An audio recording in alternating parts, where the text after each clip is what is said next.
자, 여기 20장 오늘 본문에 이르기까지는 19장을 이해해야 된다 말씀을 드렸죠. 19장까지를 보면 하나님의 능력으로 출애굽하게 된 백성들이 홍해를 건넜죠, 그죠? 홍해를 건넜고 처음에 도달한 데가 마라의 쓴물, 그리고 그곳에서 하나님의 능력으로 물을 해결받아요.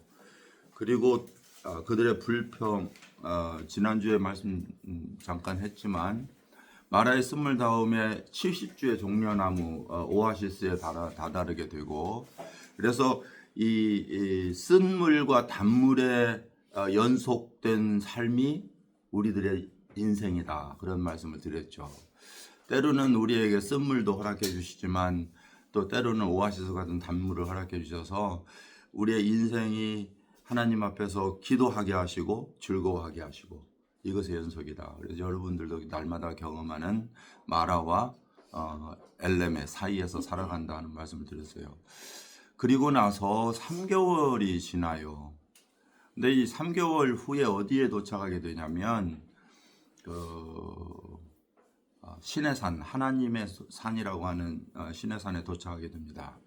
그 과정 3개월 동안 어떤 일이 있어요? 하나님께서 그들에게 신실하게 공급하시고 지켜주시는 역사가 있어요. 그 신실하게 지켜주시고 보호하시는 것이 구름 기둥과 불 기둥으로 나타났죠. 그리고 날마다 어때요? 만나로 공급하세요. 이스라엘 백성들은 참 큰 축복받은 백성이라는 걸 느끼게 되죠. 그리고 신의 산에 도착했을 때 하나님은 뭐라고 이야기하냐면, 한번 19장 찾아보죠. 19장 1절부터 보시면, 이스라엘 자손이 애굽 땅에 떠난 지 3개월이 되던 날 그들이 시내 광야에 이르렀어요. 근데 그 시내 광야에 이르러서 장막을 짓게 되는데 모세가 하나님 앞으로 부름을 받아서 올라가게 됩니다. 3절에 여호와께서 산에서 그를 불러 말씀하시는데 4절 보세요. 내가 애굽 사람에서 어떻게 행하였음과 내가 어떻게 독수리 날개로 너희를 어번에게로 인도하였음을 너희가 보았다. 이것이 바로 이스라엘 백성들이 목도한 그리고 경험한 구원하신 하나님이죠. 그죠? 그 다음 5절이 이제 이스라엘 백성들에게 너희들이 경험한 하나님에 대한 그 하나님이 왜 너희를 구속하였고 너희들은 나에게 어떠한 존재인가를 설명하는 거예요. 이것을 이해해야 20장 십계명이 이해되는 거죠.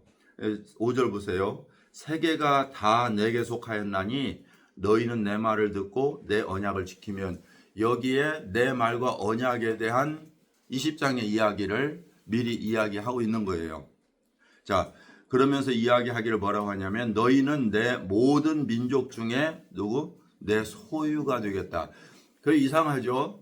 하나님께서 온 우주의 창조주로서 너희는 세상의 모든 것은 다 내게 속했다라고 말씀하시더니 너희는 내게 속한다라고 특별하게 그걸 이야기하고 있어요. 그 다음 보세요. 6절. 너희가 내게 대하여 제사장 나라가 되고, 제사장은 뭐 하는 존재들이에요? 제사장은 제사들이죠. 근데 제사는 무엇을 의미하냐고요? 예배, 그렇죠. 예배를 의미해요. 그래서 너희는 나를 예배하는 족속들이다, 그렇게 이야기하는 거죠. 그리고 그 다음에 뭐예요? 거룩한이라는 뜻은 구별되었다, 선별된, 하나님이 다른 민족들과 구별하여서 세운 백성들이다 라고 이야기해요. 자, 정체성의 변화가 일어났었어요. 이스라엘 백성들은 애굽 땅에서 어떠한 정체성을 가지고 있었죠? 노예였어요. 종의 신분이었단 말이에요. 그런데 하나님의 능력으로 그들을 구출한 다음에 어떤 존재가 돼요? 하나님을 예배하는 존재, 그리고 하나님의 백성. 자, 백성이라는 의미 속에는 나라를 전제로 하죠. 그리고 그 나라에는 누가 있어요? 왕이 있어야 되죠. 그러니까 하나님이 그들의 왕이 되시고 그들의 주권자들에서 다스림을 받는 자들이 되며 그 백성들은 하나님의 음성을 듣고 살아가는 자들, 하나님의 명령에 따라 살아가는 자들. 이 관계가 새로운 관계죠. 새로운 관계가 형성되는 거예요. 자, 그러면 이렇게 새로운 관계가 형성되었을 때 그들에게 무엇이 필요할까요? 법이 필요한 거죠. 맞아요. 법이 필요한 거예요. 그래서 하나님께서 법을 제정하시는 거예요. 20장에서. 그죠? 자, 그러면 저희들이 예수 그리스도를 통해서 어때요? 구원 받았죠. 전에는 죄의 종이더니 이제는 하나님의 백성, 하나님의 자녀, 그의 소유된 자 된 거란 말이에요. 예배드리는 존재가 됐어요. 그러한 변화된 신분은 그다음에 새로운 법이 우리들에게 따르는 거예요. 이것을 구약과 신약에서 병행하고 있기 때문에 우리가 이 부분을 이해하셔야 되는 거다 하는 거죠. 자, 그럼 십계명을 왜 주셨을까요? 하는 것이 오늘 주제가 되겠어요. 그죠? 그래서 오늘 십계명의 내용과 십계명의 그 목적을 우리는 이해할 수 있어야 될 것 같습니다. 자, 하나님께서는 구약 성경에 두 가지 방법으로 나타나셨다. 이거는 이번 교재에서 여러분들에게 설명한 거기 때문에 이 배경 이해에 나와요. 그걸 신현 혹은 현현 뭐 이렇게 이야기도 하고 그러는데, 신현이라는 것은 뭐냐면 하나님이 변화된 모습으로 인간이 이해할 수 있도록 변화된 모습으로 나타나셨다 하는 거예요. 특별히 구약의 예수 그리스도를 이야기할 때 이 신현이라고 하는 단어를 많이 써요. 예수님이 육체로 이 세상에 아직 오지 않으셨잖아요. 그런데 오시기 전 예수님은 어떤 모습이었을까? 그러면 하나님과 동일한 영체이셨는데 인간의 몸이나 다른 매개체를 통해서 인간에게 자신을 드러내 준 것, 이렇게 이야기해요. 그래서 하나님 아버지는 세상을 창조하실 계획과 이 섭리를 가지고 계셨는데 그 계획과 섭리의 실행자는 예수님이세요. 이 삼위일체의 관점에서 볼 때. 그래서 그 하나님께서 내가 뱀에게 이야기해요. 여자의 후손으로 말미암아 내가 너의 머리를 짓밟아 버리겠다. 창세기 3장에 나오잖아요. 그 계획은 누가 하셨어요? 하나님 아버지가 하신 거예요. 그럼 짓밟는 건 누가 할까요? 예수님이 하는 거니까. 이렇게 계획자와 실행자가 이 구약 성경을 통해서는 나타나는 거예요. 근데 그 실행자의 모습이 예수님이시다. 구약은. 지난주에 저희들이 그 말씀을 공부하다가 만나의 이야기를 하면서 어떤 이야기를 했어요? 참 생명의 떡 되신 예수 그리스도 이야기했죠. 그러면 그 떡이라고 하는 만나는 구약 성경의 하나의 상징적 표현으로 예수 그리스도, 우리의 생명의 떡이신 예수님을 상징한다, 그런 말씀이죠. 얻어맞은 반석은 깨트려 물을 준 참 생수이신 누구? 예수님이시다. 그래서 구약에 나타난 깨어진 바위 혹은 날마다 제공하는 만나, 이것들은 다 하나의 신현이다. 예. 자, 그 신현이라고 하는 것을 우리가 이해할 때 그 구약 성경에 있는 영적 깊이들을 우리는 이해하게 되는 거예요. 모세의 지팡이, 오늘 이야기하는 율법, 혹은 지난주에 목사님 설교 중에 시은좌, 기억하시죠? 천사가 이렇게 은혜 그 법궤 뚜껑을 덮고 있었다. 이런 것들은 다 신현이에요. 하나님께서 구속하시는 계획을 드러내는 모습들이죠. 자, 그것이 이제 그렇게 볼 때 신현은 하나님이 우리 인간의 감각으로 느낄 수 있는 어떠한 형태로 나타나는 것이다. 이 교재가 그렇게 이야기하고 있어요. 그래서 환상, 천사, 인간의 모습, 불타는 가시나무, 시내산에 진동하고 연기가 피어오르며 나팔 소리가 있었다. 구름 기둥과 불 기둥, 만나, 생명의 떡인 만나, 혹은 뭐예요? 반석 이런 것들이라는 거죠. 그다음에 두 번째 하나님은 자기 자신을 언약을 통해서 드러내셨다라고 이야기하면서 이 교제는 십계명으로 이어가고 있어요. 자, 언약이라고 하는 것은 두 사람, 두 당사자 간에 맺어지는 계약이라는 거예요. 두 당사자 간에. 나라적일 수도 있고요. 개인적일 수도 있어요. 근데 고대 관습을 보면, 성경에 드러난 관습을 보면, 언젠가 제가 이 말씀을 공부한, 이 내용을 이야기한 적이 있는데, 주로 짐승의 생명을 두고 맹세를 하는 경우가 많아요. 그래서 사체를 쪼개가지고, 그러니까 양이든 소든 새든 죽여서 가운데를 쫙 잘라서 사체를 가운데 이렇게 벌려놓고 그 사이로 둘이 지나가면 계약이 성립이 돼요. 자기가 죽을 수 없으니까 생명을 두고 맹세한다 그 말이죠. 이 생명을 두고 맹세하는 이 과정이 꼭 지켜야만 되는 거였지만은, 그러나 때로는 이게 굉장히 중요해요. 큰 강대한 나라, 아수리아, 바벨론 이런 나라들은 나라를 점령했을 때 약소국인 이스라엘, 뭐 보면 땅덩어리 같지도 않아요. 경상 남북도만한 그런 땅덩어리 왕이라고 해야 뭐 보잘것없는 그런 왕을 봤을 때 우습잖아요. 그런데 보기가 안쓰럽기도 하지만 너무나 착해, 자기한테 하는 것이. 그러면 일방적 계약을 해요. 일방적 계약. 굳이 네가 아무것도 안 해도 돼. 내가 너를 무조건 보호해 줄게. 무슨 일이 있으면 나한테 바로 이야기해. 내가 너를 형제로 봐줄게. 이런 거 우리 역사 속에도 있었죠. 그죠? 그런 경우에는 일방적 계약을 하게 되면 지킬 의무가 누구에게 있을까요? 강대국에만 있는 거예요. 강대국에. 그러니까 약소국은 그 사람 뭐 할 게 없어요. 능력이 없는데 어떻게? 그것을 하나님께서 아브라함과 약속하시는 거예요. 사체를 쪼개놓고 내가 너에게 땅에 하늘의 무별처럼 땅에 모래처럼 너희 자손을 많게 할 거야. 이삭 나기도 전에, 그죠? 아내는 뭐예요? 단산에 경수가 끊어졌어요. 자기는 나이가 많아. 그런데 하나님께서 내년 이맘때 애 낳을 거야. 말이 안 되잖아요. 그런데 아브라함이 믿었어요. 그랬더니 내가 너에게 맹세하겠다. 그날 밤에 사체를 쪼개놨는데 그 가운데로 혼자 지나갔어요. 횃불이 쑥 지나갔어요. 그럼 지킬 의무가 누구에게? 하나님에게만 있다.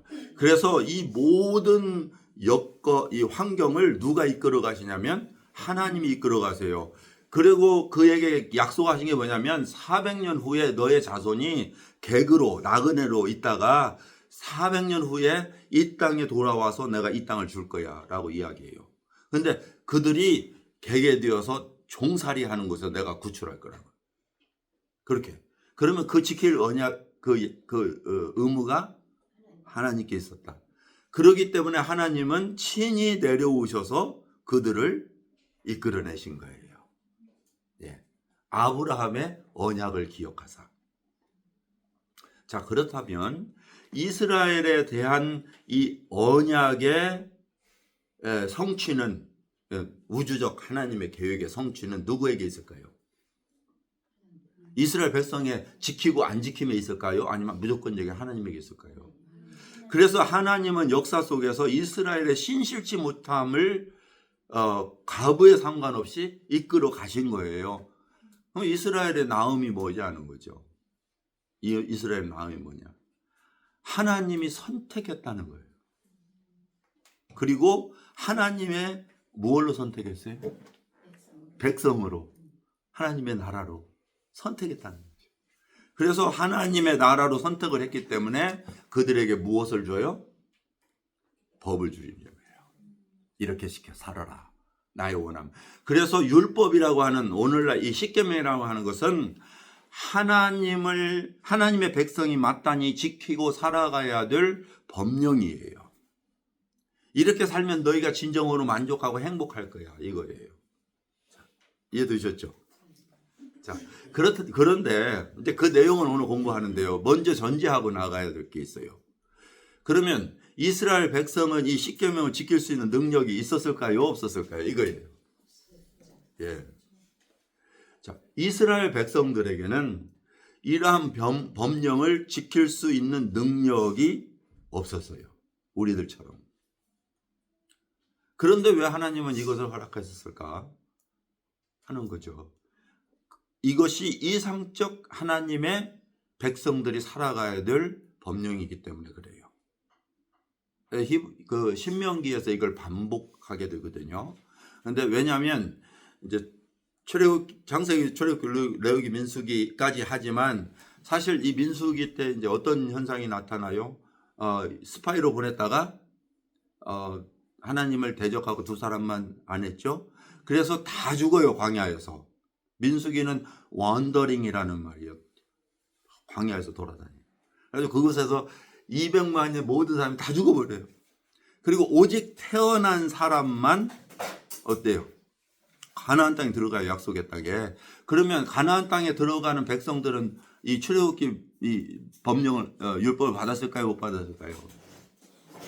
아직 못 받았단 말이에요. 그렇기 때문에 그들에게 다시 법령을 선포하는 것이 신명기예요. 두로라누미 두 번째 명령이다. 예, 그 말이에요. 자, 좀 이야기가 지나갔죠. 자, 이제 그래서 이 지도가 출애굽 과정인데요. 출애굽 과정에서 여기에서 출발해서 홍해를 지나서 제일 밑에 시내산까지 지금 이르는 거예요. 여기 시내산까지. 이 여정이 석 달 걸렸어요. 그리고 시내산에서 거의 7개월 정도, 석 달, 9개월, 1년째 출발하니까요. 9개월 정도 머물게 돼요. 그런데 이 9개월 동안 무엇을 하느냐? 성막 지어요. 하나님의 법을 받고 그 다음에 성막을 만들어야 돼요. 왜냐하면 시내산에서 받았거든요. 이제 그러한 여정이죠. 자, 그래서 언약은 제가 이미 말씀드렸으니까 읽으셨겠죠. 자, 오늘 말씀의 전개는 어떻게 되냐면 하나님이 누구시냐를 선포했다면, 두 번째는 하나님의 백성 너희들은 누구냐 이걸 함께 선포하는 거라고 보셔야 되고요. 두 번째는 10계명 중에 첫 4계명을 이야기하고 있어요. 그죠?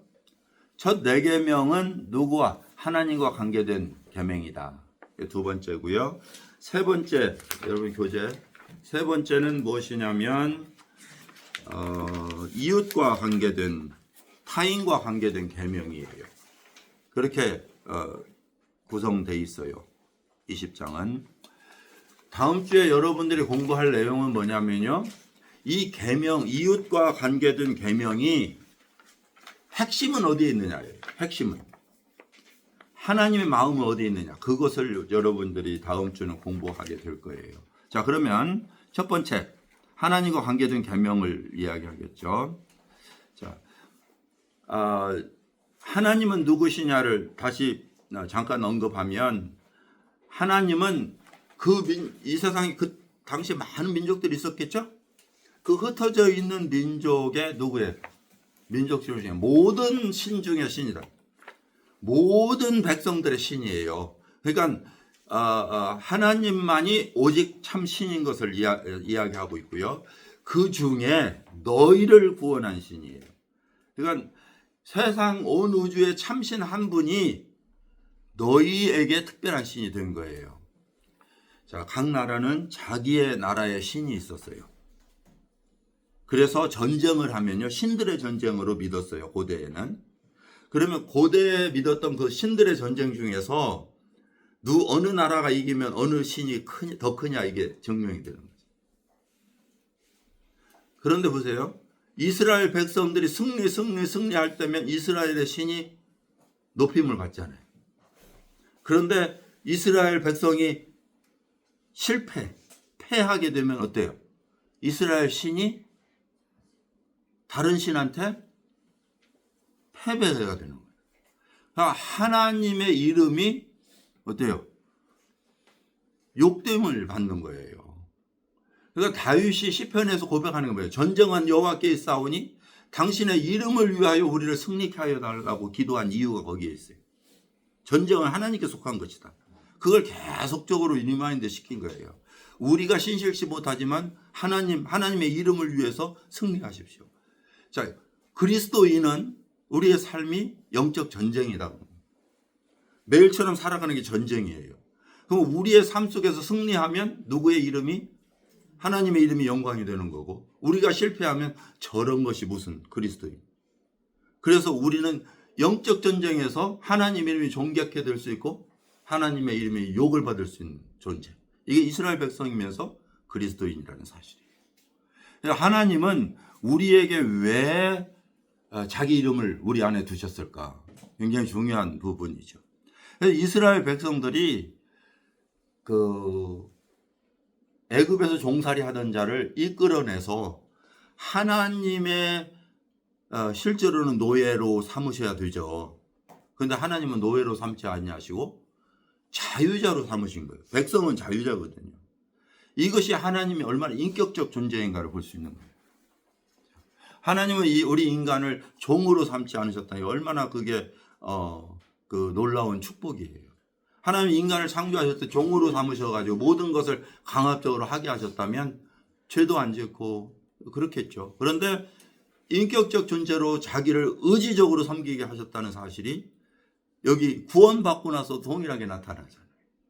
그 사랑스러운 하나님이, 그 은혜의 하나님이 오늘도 우리들에게 하나님은 우리 왕이세요. 주권자세요. 우리 의지적으로 하나님을 섬기게 하시는 거예요. 이게 축복 아니에요?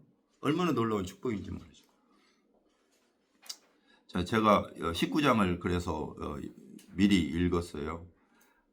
그런데 이 백성에게 자율권을 준 거 뭐냐면, 너희는 내가 준 계명을 다 지켜 행하라. 그러면 너에게 복이 될 것이다. 축복이 될 것이다. 나의 시민으로서 행복한 삶을 살 것이다. 이것이 율법에 흐르는 원리라고 볼 수 있어요.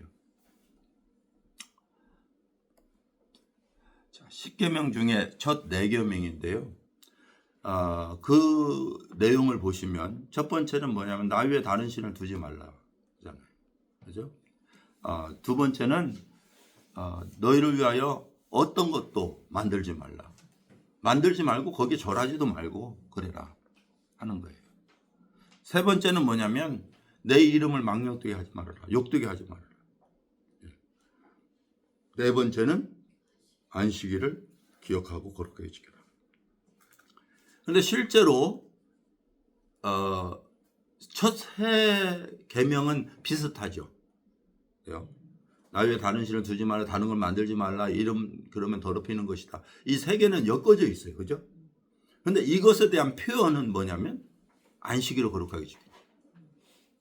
그러니까 안식일을 거룩하게 지킨다고 하는 그것이 이 세 가지의 계명을 포용하고 있다. 이렇게 보시면 돼요. 이스라엘 백성, 오늘날 이스라엘 백성들은요, 안식일을 거룩하게 지키기 위해서 자기 온 삶을 들여요. 언제부터 그렇게 됐느냐면요, 포로에서 돌아온 뒤부터 그랬어요. 왜냐하면 포로에서 돌아온 뒤에 느헤미야, 또 스룹바벨, 에스라는 이 안식일에 대해서 굉장히 강조하게 돼요. 그래서 안식일 날 성 밖에 들어오는 장사들이 왔다가 막 이런 그런 이야기들이 느헤미야서에 기록되어 있어요. 그 안식일이 어떤 의미가 있길래 이렇게 중요한 것인가? 그리고 우리들에게는 안식일이 어떤 의미가 오늘날 있으며 그것은 어떻게 지키는 것이 하나님이 원하시는 것인가 하는 부분을 우리는 이해해야 돼요. 구약에 이스라엘 백성들이 주신 이 10계명이 제가 그렇게 이야기한 이유가 있어요. 구약 성경이 10계명은 구약 성경에서 나왔죠. 그렇죠? 이스라엘 백성들에게 주셨어요. 우리들에게 주신 게 아니고. 맞죠? 예, 이걸 이해하실 필요가 있어요. 자, 이스라엘에게 구약 성경에 이스라엘에 주신 그 10계명이 이스라엘 백성들은 온전히 지키지 못함으로 말미암아서 하나님 앞에 저주를 받아요. 심판을 받아요. 그래서 그들이 포로로 잡혀가게 되죠. 포로로 잡혀가서 바벨론에서 그들을 후유하고 우리들이 왜 이런 상황에 빠졌는가를 돌아보게 돼요. 그때 나타난 많은 선생들이 있어요. 그걸 이제 레바이들인데 그 랍비들은 레바이들은 사실 출현이 포르기예요. 그 전에는 없었어요. 그리고 그때 또 그 탄생된 단체가 뭐냐면 회당이에요. 그 회당 선생들이 생각해낸 것이 무엇이냐면 우리 민족, 우리 조상들이 하나님의 율법을 버렸다. 하나님으로 섬기지 않았다. 그게 첫 번째. 두 번째 그들이 발견한 게 뭐냐면 신앙을 자손들에게 전수하지 못했다. 이 두 가지를 그들이 발견하게 돼요. 그리고 나서 그들은 율법을 공부하기 시작했어요. 철저하게 공부하기 시작했어요. 예배 드릴 수 있어요, 없어요? 포로로 잡혀갔어요. 거기에서 없는 게 있어요. 뭐예요? 성전이 없잖아요. 그러니까 예배를 못 드려요. 그러니까 하나님 말씀은 연구하지만 예배를 드릴 수 없으니까 그때 만들어진 게 회당이란 말이죠. 회당. 예. 그래서 그 율법에 연구한 사람들이 우리는 이 세상에서 분리해야 돼. 분리해야 돼. 그 분리주의가 바리새인. 예, 여러분 도움을 신약을 이해하게 하기 위해서 드려요. 파티션은 뭐예요? 구분한다는 말이에요. 파티죠. 그래서 바리새인이에요. 그런데 이 바리새인들이 율법을 연구하면서 발견한 거 한 가지가 있어요. 안식일을 거룩하게 지켜야 된다. 자, 그러면 안식일을 거룩하게 지키는 것이 하나님 위에 다른 신을 두지 않는 것이고 이름을 망령되게 일컫지 않는 것이다. 자, 그러면 오늘날까지 이어져 와요. 그게. 그 안식일을 어떻게 지키기에? 그들은 안식일을 위해서 존재해요. 안식일을 위해서 존재해요. 그러니까 안식일이 끝나고 나면 월요일 날이 썬데이가 시작될 때는 무엇 때문에 산다고요? 다음 안식일을 위해서 산단 말이에요. 그러니까 첫날, 두째 날, 셋째 날, 넷째 날, 다섯째 날, 여섯째 날이 안식일을 위해서 존재하기 때문에 그날을 거룩하게 준비하고 그날을 위해서 빵을 굽고 그날을 생각하면서 하는데 모든 멤버들이 다 해요. 하물며 돌된 아이들도 하이체어에 앉아서 밀가루를 만지작거리면서 준비해요. 뭐 하는데? 우리 떡 굽고 있어. 안식일 날 먹기 위해서. 그러니까 그것을 그 유대인들의 그 정통 유대인들을 가르치면서 준비하는 거예요. 자, 이 네 가지 계명 중에 안식일이 중요하다는 건 뭐예요? 우리의 날이 하나님께 속했음을 고백하는 거예요. 우리의 날이 하나님께 속했음. 우리의 날이라는 건 뭐예요? 내 생애가 하나님께 속했음을 고백하는 거예요. 그죠? 그렇다면 저와 여러분들에게 안식일은 어떤 의미가 있죠? 분명한 것은 안식일이 여러분 주일입니까? 하는 질문이에요. 오늘날 교인 우리 그리스도인들에게 안식일은 주일입니까? 그래서 요즘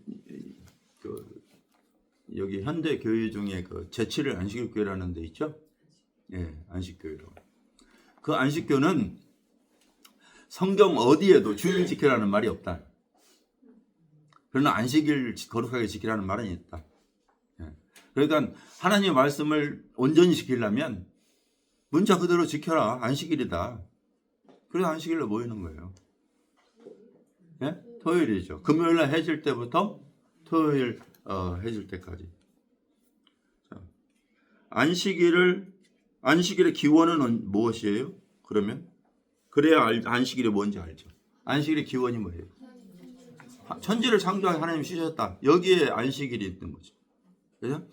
그러면 안식일의 의미는 하나님의 사역의 완성과 그 완성이 너무나 좋아서 하나님이 흡족해 하시면서 쉬심. 그리고 만들어진 인간에게는 첫날.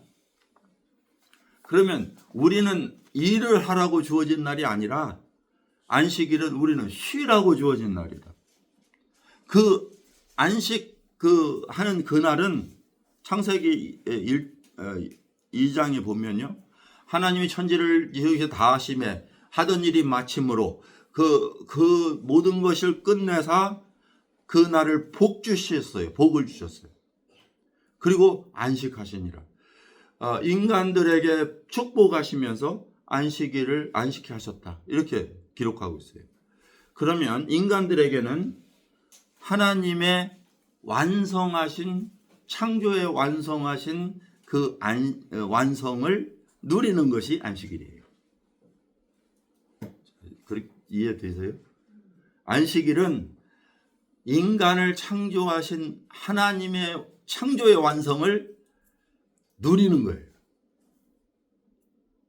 자, 그런데 하나님의 그 창조가 깨어졌잖아요.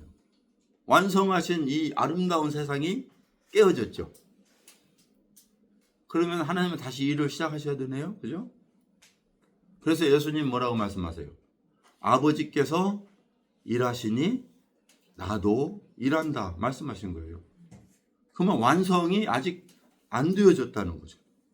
그렇죠? 그럼 그 완성이 언제 될까요? 네, 재림 때 완성되겠죠. 그런데 그 하나님 아버지의 일하는 그것이 아들에게 의탁한 일이 있어요.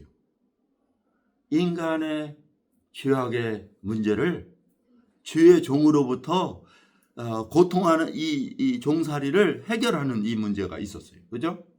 그래서 하나님께서 이스라엘 백성들을 구출하시고 그날을 복 주시면서 그게 안식의 의미를 부여하는 거예요. 너희들이 이제 쉬는 거야. 하나님의 백성의 출발은 안식인 거예요. 그렇죠? 6월절 안식이었어요. 6월절 안식했죠? 6월절이 안식이에요. 그리고 7일 동안 무교절로 안식해요. 얼마나 좋았게요, 이스라엘 백성들.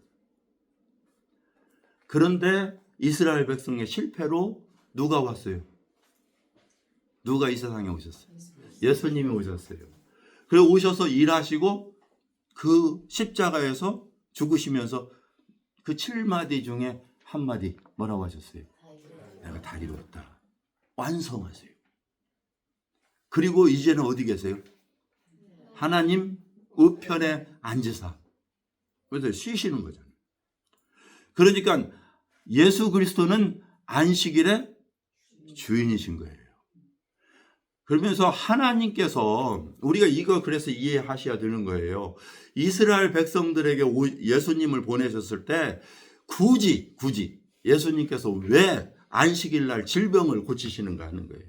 굳이 이스라엘 백성들이 싫어하는데 날 때부터 소경된 자를 안식일 날 고치시고 7년 동안 귀신에게 매여 있는 자를 안식일에 고치시고 또 38년 동안 병자 된 자를 안식일에 고치시고 이스라엘 백성들이 잡아 죽였잖아요. 그래서 그죠? 그런데 굳이 예수님께서 그렇게 하시면서 말씀하시는 것은 수고하고 무거운 짐자 다 내게로 내가 너희를 쉬게 하겠다는 거예요. 쉬게 하겠다. 안식일을 안식일의 주인으로 오셨기 때문에 안식을 허락하시기 위해서 오신 거예요. 이스라엘 백성들이 안식일 날 밀가루 이렇게 밀 잘라 먹었다고 율법에 의해서 정죄하지만 너희들이 오해했다는 거잖아요. 그거 아니다. 결국 안식일을 허락하시면서 내가 다 이루었다 허락하시면서 그 날이 언젠가 보세요. 그 날이 예수님이 죽으신 날이 언제예요? 그 날 6월절 날. 예. 요한복음에는 양 잡을 날. 언제 양 잡았죠? 우리 출애굽기 공부하고 있잖아요. 예, 양 잡을 날.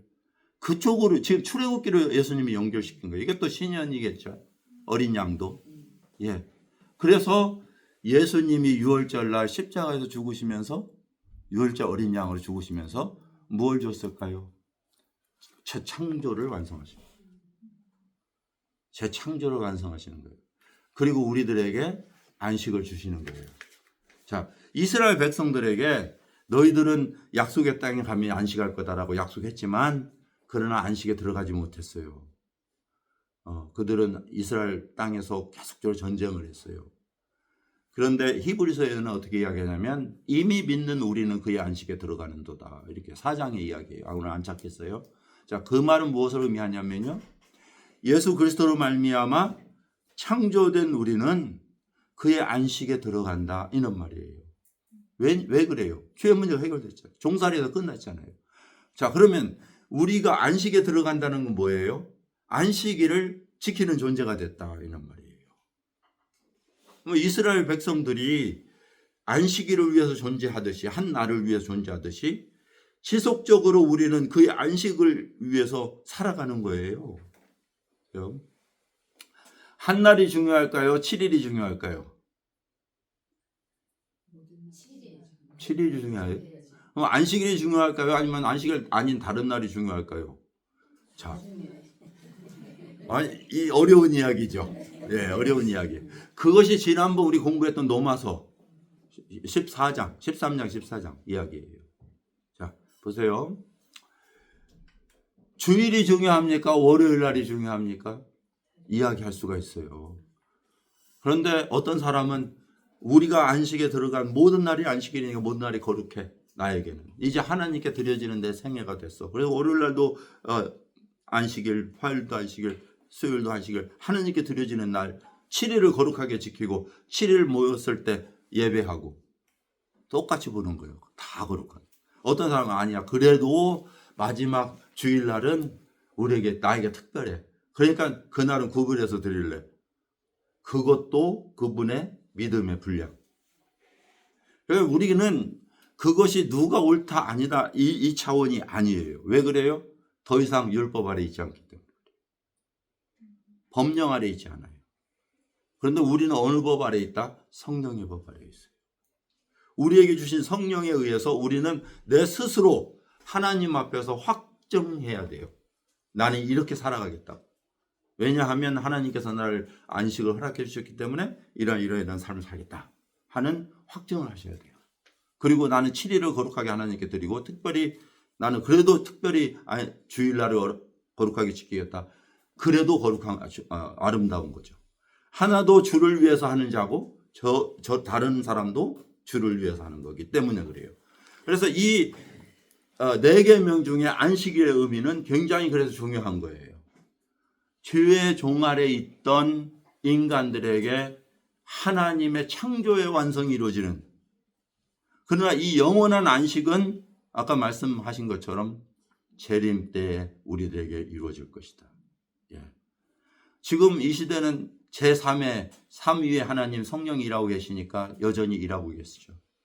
우리 이 세상에 주님이 다시 오시면 그 3위의 하나님이 모두 다 완성하실 거예요. 재창조가 끝나기 때문에. 그때는 새 하늘과 새 땅이 완성되고 우리에게는 영원한 안식에 들어가게 되는 것입니다. 자, 이제 나머지 7계명, 7계명은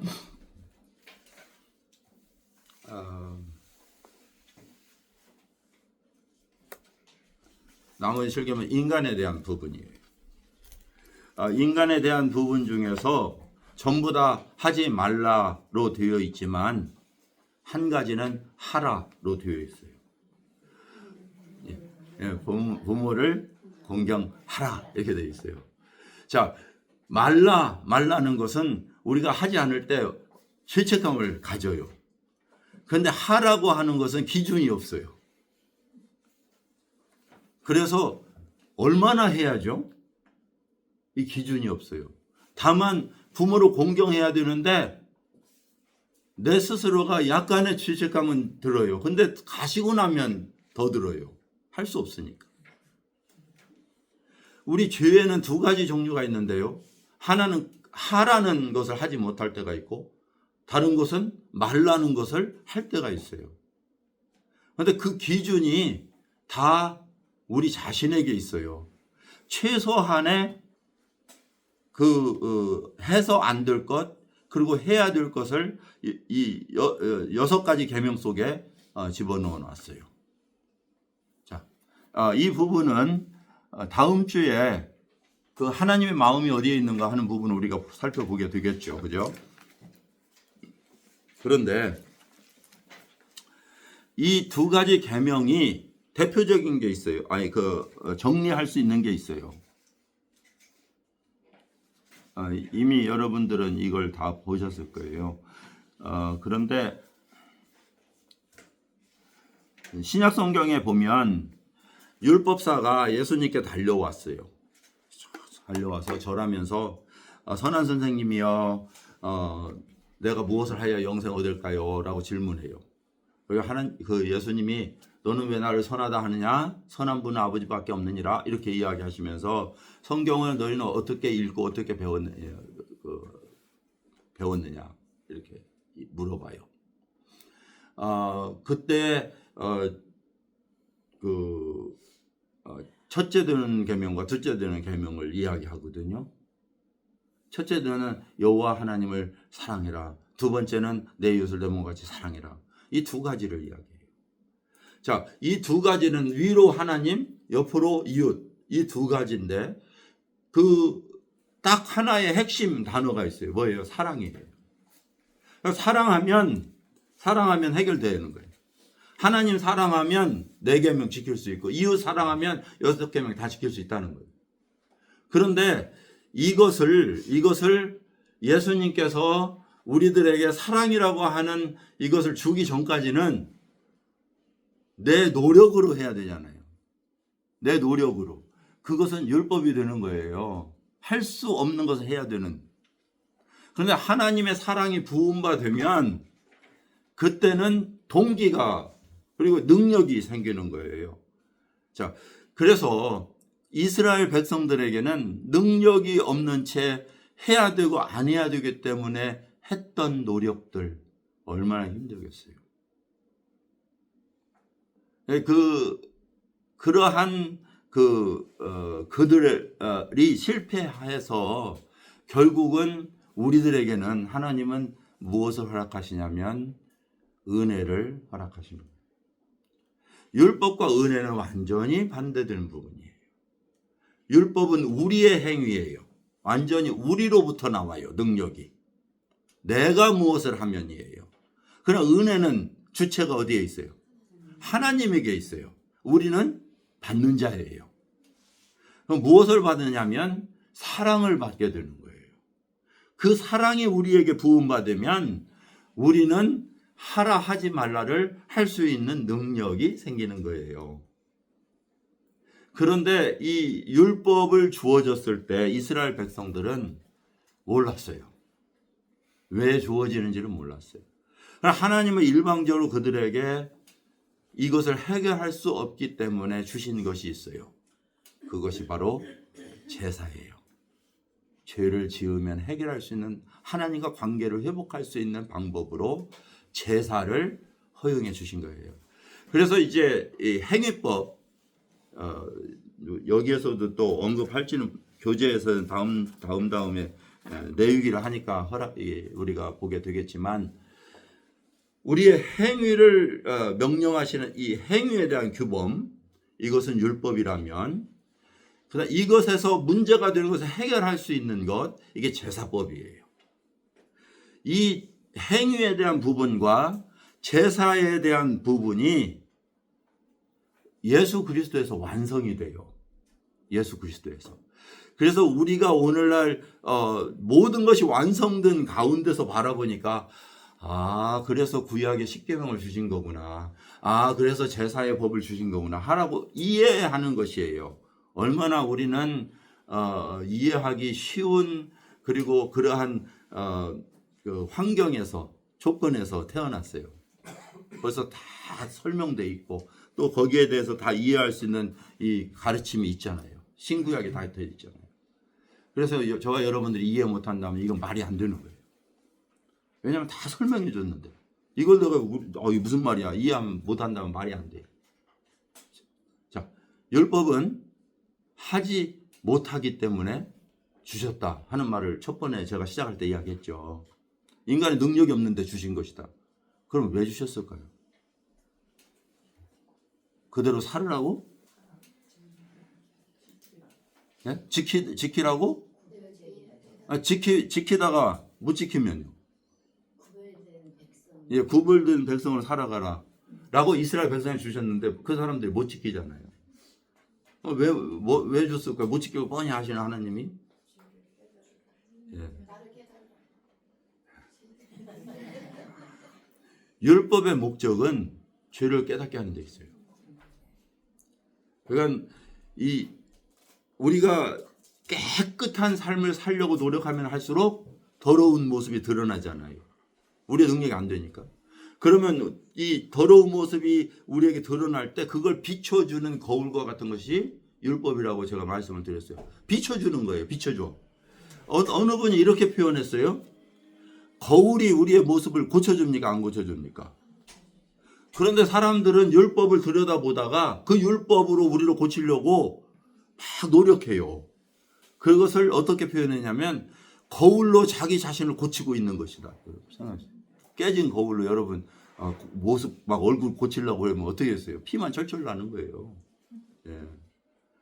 그러한 노력을 하는 거예요. 예수님은 이 세상에 오셔서 제가 먼저 결론적으로만 말씀드릴 시간 다 됐으니까요. 모든 율법의 마침이 되셨다. 완성자가 되셨어요.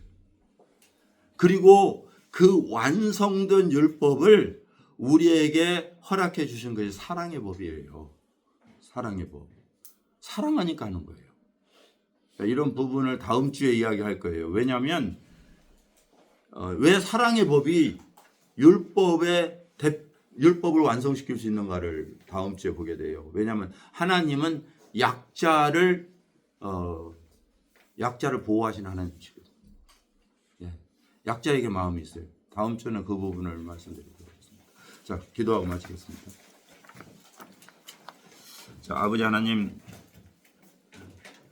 하나님께서 역사의 주관자로 이 세상을 운행하시며 주관하시며 다스림을 참 감사합니다. 그 역사 가운데 저희를 권고하시고 돌아보시고 생각하셔서 참 아들 예수 그리스도를 통해서 우리를 죄의 노예로부터 구원하시고 은혜 가운데 행하게 하시는 놀라운 정체성과 축복을 주신 것을 참 감사합니다. 주의 은총을 받은 자로서 우리의 전생애가 주께 있게 하시고 순종하는 자로 매일의 삶이 주님 앞에 드려지는 거룩한 자로 살아가게 하여 주옵소서. 주님을 더욱 뜨겁게 사랑하게 하시고 내 이웃을 사랑하는 그러한 사랑의 사도들이 될 수 있도록 주의 백성들을 가르쳐 주시고 또한 공급하시고 인도하여 주옵소서. 오늘을 주신 주님께 감사하며 예수님의 이름으로 기도했습니다. 네. 마치겠습니다. 네.